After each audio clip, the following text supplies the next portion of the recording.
हाम्रो म्याडमले भन्दिनुहोस् है म्याडम अलिकति यो स्टलको विषयमा पनि।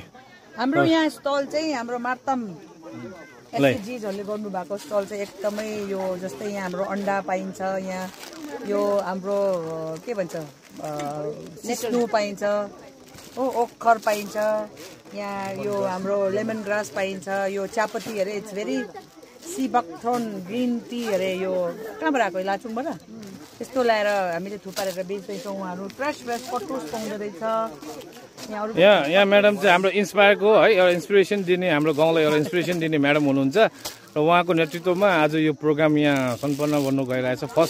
First programme, first paddy festival.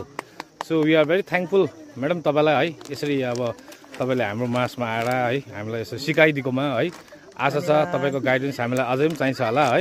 यो म्याडम अन्डाको विषयमा भनिदिनुहोस् न अलिकति, नयाँ नयाँ देख्दैछु। यो अन्डा चाहिँ तपाईँलाई म के कथा भन्छु भने यो अन्डा चाहिँ गान्तोकमा हामीले किन्यो भने 350-400 त्यो पनि ओरिजिनल पाउँदैन, चियापत्तीमा भिजाएर बेच्छ भन्छ है। अब बस्तीमा तपाईँहरूले यदि गान्तोकको मान्छेहरूले अन्डा यो चिजहरू चाहियो भने तपाईँले यता यसो देखाउन सक्नुहुन्छ। यहाँबाट हामीलाई हाम्रो यहाँ मार्तम भिलेज टुरिज्म कमिटीलाई पक्रेर उहाँलाई डिमान्ड गर्यो भने तपाईँले यहाँ योदेखिको यो के होला, यो के हो, यो पाउँछ मार्तमै पाएको, यो एकदम गुराँसको वाइनदेखि लिएर यो प्योर हनी हनी चाहिँ यो कहीँ पाइँदैन, पाउँछ होला तर यो चाहिँ ओरिजिनल हाम्रो एकदमै राम्रो हनी हो। सो यहाँ आएर तपाईँले अर्डर गर्नु सक्नुहुन्छ है। उहाँहरूले तपाईँलाई गान्तोकै अफिसमा कहाँ हो त्यहाँ पनि पुऱ्याइदिनु सक्छ। अन्त मेन चिज हाम्रो यहाँ आएको यस्तो हेर्नुहोस्, घरमा बनेको घिउमा। अच्छा यो घिउमा अर्ग्यानिक होला, अर्ग्यानिक घिउमा हो यो चाहिँ। अब विन्टरमा हामीले अब यसो लोसुङतिर त झन् टोङमा छेउमा राखेर यसो स्लाइस बनाएर खायो भने कम त मिठो हुन्छ।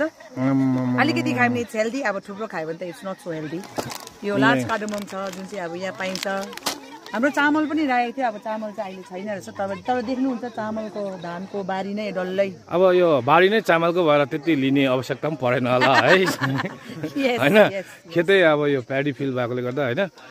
तर म्याडम तपाईँसँग यहाँको अब एकदम अब हाम्रो गाउँलेहरू पनि एकदम खुसी छ है। ल तपाईँले अब एउटा फर्स्ट प्रोग्राम है अब तपाईँले राखिदिनु भयो है।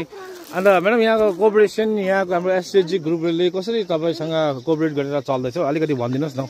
अब उहाँहरू त यो हेर्नुहोस्, यो जति पनि अहिले यहाँ हामीले बनायो मिलायो प्रोग्रामै डल्लै उहाँहरूसँग मिलेर नै गरेको। एकजनाको हातमा त केही सक्ने होइन। त्यही कारण भिलेज टुरिज्म कमिटी मार्तमको विथ एसएचजी मेम्बर्सहरू भयो, सबैजना मिलेर चाहिँ हामीले यो एउटा सानो सक्सेसफुल क्राउड फन्डिङ हो। हामीले कहीँबाट स्पोन्सर खोजेन, यहाँ अलिअलि आफ्नो साथीभाइ बोलाएर यसलाई क्राउड फन्डिङ भन्छ। यसलाई चाहिँ हामीले इनिसिएटिभ पनि दिन्छ र हाम्रो सिएम साहबले पनि यस्तो प्रोग्रामहरूलाई चाहिँ, यस्तो इभेन्टहरूलाई चाहिँ जहाँ